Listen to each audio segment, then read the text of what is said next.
Hemos estado hablando en estos días, o la semana pasada, del imperio incaico, también llamado Tahuantinsuyo, como sabe usted, ¿no? Creo que hablamos la semana pasada de médicos, o de algunos episodios, o algunos distritos de la cultura en el imperio, y hoy hablaremos de las mujeres. No de las mujeres en general, ¿no? Y lo cual es una tentación permanente para conductores de programas masculinos. Hacer consideraciones, ya sabe cómo son las mujeres son así, guasá, ay, ja, ja, ja. Nosotros... No, qué sé yo. No nos provoca mucha risa eso, ni muchas otras cosas que en general son muy graciosas para casi todo el mundo. Hablaremos de las mujeres, sobre el papel que cumplían las mujeres en el imperio incaico.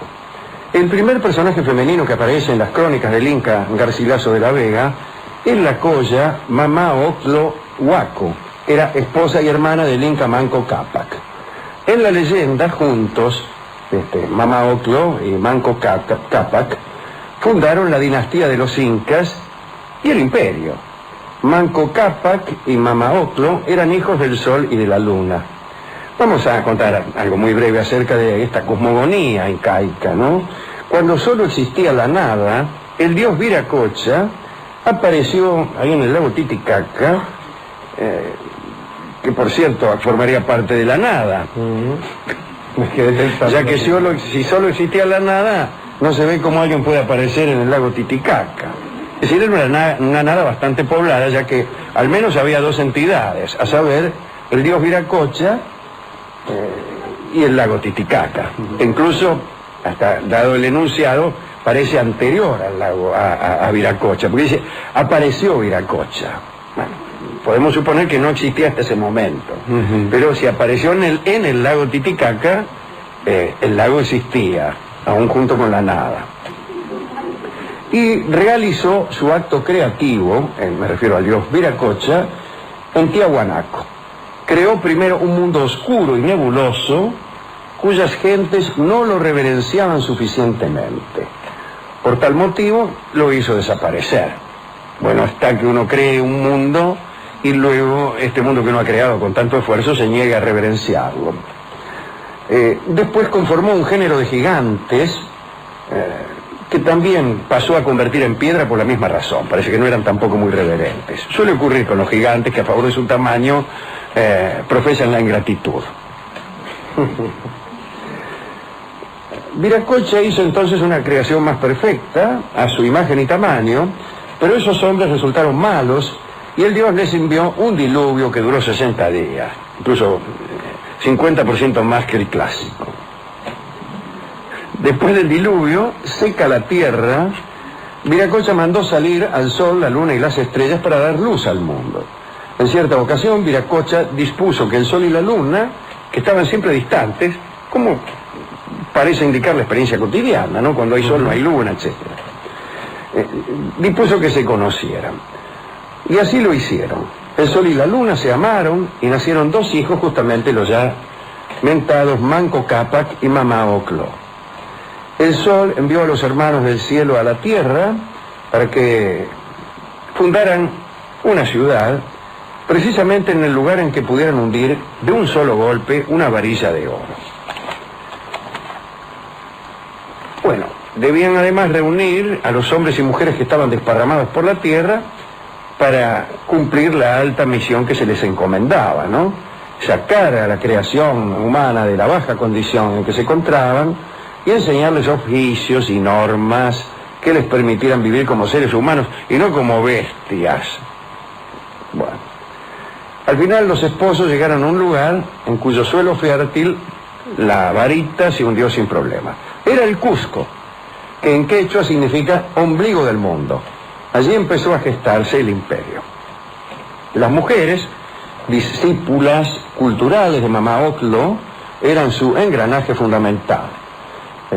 Servían como fuerza laboral, ciertamente, y aunque estaban eximidas de pagar tributo al Inca, indirectamente lo pagaban porque contribuían con su trabajo a reunir lo que debía tributar el hombre, ¿no? Las chicas trabajaban desde los 5 años. Tan importante resultaba el trabajo femenino para el funcionamiento general de la comunidad que el Estado controlaba su cumplimiento. Unos visitadores observaban, iban a las casas, ¿no? Los chanchos. Claro, para ver inspectores. Ahí está, es mucho mejor que visitadores. Claro. El visitador puede ver si estamos enfermos, pero estos chanchos venían a ver si trabajabas. Y entonces observaban que las mujeres se encargaran de limpiar las casas, que hilaran una cierta cantidad de metros de tela por día y que se ocuparan de los deseos nocturnos del marido. ¿Qué serán los deseos nocturnos, doctor? Hemos traído al sexólogo, oficial del programa, el doctor Gabriel Rolón, para que nos explique algunas cosas que nuestra ignorancia no alcanza a percibir con corrección. ¿A qué se refiere el cronista cuando dice deseos nocturnos? ¿Un deseo de comer pan a la noche? No. ¿Cualquier deseo verificado durante las horas de la noche? No. Se refiere a aquellos deseos que tengan que ver con la actividad venérea. Claro. ¿Y por qué dice entonces deseos nocturnos? Porque en aquella y en otras civilizaciones la gente tenía por costumbre hacerlo de noche. Ajá. Por discreción. Sí, a favor de esa oscuridad. A favor de la oscuridad, en algún caso por asco. Ya que temían que el sol, con su nitidez, viniera a eliminar lo que de imaginario tenía su novia. Bueno, no es tan raro eso, no está tan mal. No está mal, más allá de estas exigencias, las mujeres se daban tiempo para las coqueterías, ¿eh? Una de ellas, no una mujer, sino una coquetería, consistía en tener el cabello renegrido. La palabra renegrido siempre me ha producido una cierta inquietud. Sí. Ajá. En mi barrio jamás se utilizaba renegrido para aplicarlo al cabello. Ajá. Generalmente cuando se hablaba de algo renegrido era ante un enemigo.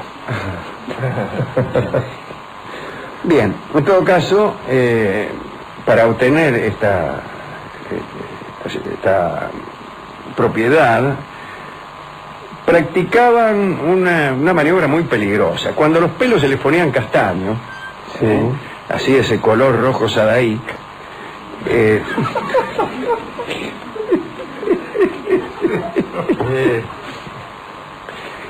lo cocinaban al fuego en al pelo, ¿no? Ajá. En vano.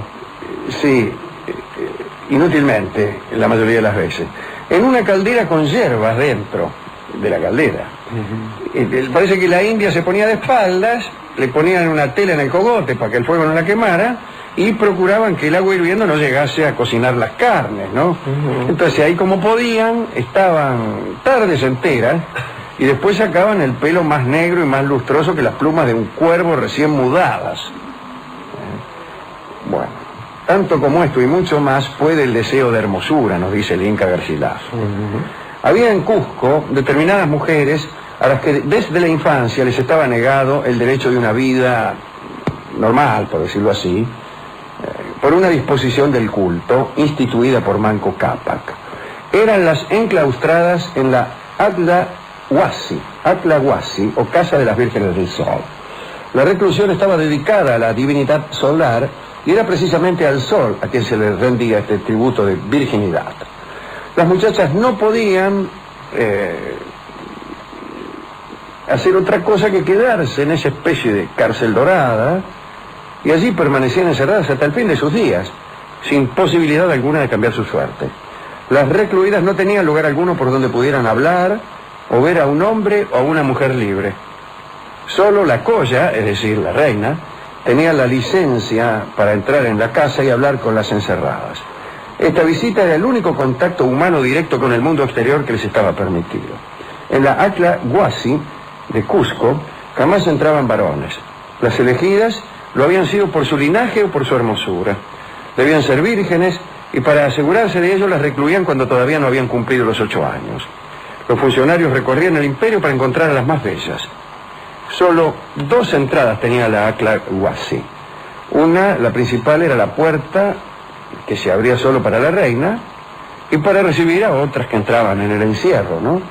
Y después había una puerta de servicio que estaba custodiada por 20 porteras, cuya función era llevar y traer lo que se necesitase en la casa. Estas porteras no podían pasar la puerta de servicio y si lo hacían, la pena era la muerte. Garcilaso relató, sin embargo, un hermoso detalle que mantenía a estas muchachas despiertas durante muchas noches. Los incas tenían flautas de 4 o 5 puntos y a las vírgenes del sol dedicaban sus cantares, compuestos en verso medido, los cuales por la mayor parte eran de pasiones amorosas, ya de placer, ya de pesar, ya del misterio de aquellas damas. O sea, oían a través de las paredes, supongo yo, como a alguno le tocaba la flauta. Existían también lo que los españoles llamaron casas de elegidas para el Inca, que eran otra cosa, Esto era distinto a lo de la casa del Cusco. A esas casas entraban vírgenes, pero vírgenes que iban a dejar de serlo. Allí se hacía una reserva de doncellas de las que el Inca podía disponer a voluntad. Cuando él las pedía, bueno, sacaban las más hermosas para llevárselas y pasaban a ser sus concubinas. El Inca tenía una esposa legítima y tantas concubinas como quisiera, lo cual hacía que frecuentemente tuvieran más de 200 hijos. Las concubinas del Inca, una vez que éste había perdido el interés por ellas, se rajaban, qué sé yo, andaban por ahí. Algunas quedaban como criadas en la casa del Inca o al servicio de la esposa legítima, después se jubilaban y les daban una gratificación o una casa y la servían con gran veneración. Garcilaso cuenta que en ciertos casos, al morir el Inca, estas mujeres se mataban y se dejaban enterrar junto a los criados más favorecidos y a las mujeres más queridas que deseaban continuar sirviendo a su dueño en el más allá. No como en la India, que había una obligación de hacerlo, sino que esto era a voluntad. Si usted quiere hacerse enterrar con el Inca, es voluntario, no tiene ninguna obligación de hacerlo. Gracias. Un último detalle, si las mujeres de las Aclahuasis delinquían, por decirlo así, o perdían su virginidad, y en el caso de estos serrallos de provincia, si resultaban perderla antes de que el Inca las tomara, las penas eran terribles. A las muchachas las enterraban vivas. Al cómplice, que es indispensable en estos casos de pérdida de la virginidad, lo ahorcaban. Le mataban la esposa, si es que la tenía. Pobre esposa. Sí, encima, golpeaban la puerta, la tipa no se había enterado de nada y estaba durmiendo, te venimos a matar. También le mataban a los hijos, a los criados, a los parientes, a los vecinos y a los moradores de su pueblo. Los vecinos. Y a todos sus ganados. ¿Qué culpa tiene la llama? Bueno, y ahí quedaba su parcela desierta y asolada, tapada por piedras y así.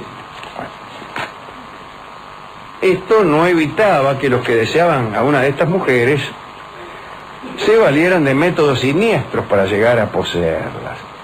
Y se menciona la conocida versión de que aquel lenguaraz llamado Felipillo, aquel indio que era el único intérprete entre los conquistadores del Perú y Atahualpa, intencionalmente falseaba las palabras de Atahualpa para ponerlo en contra de los españoles y contribuir a su ejecución.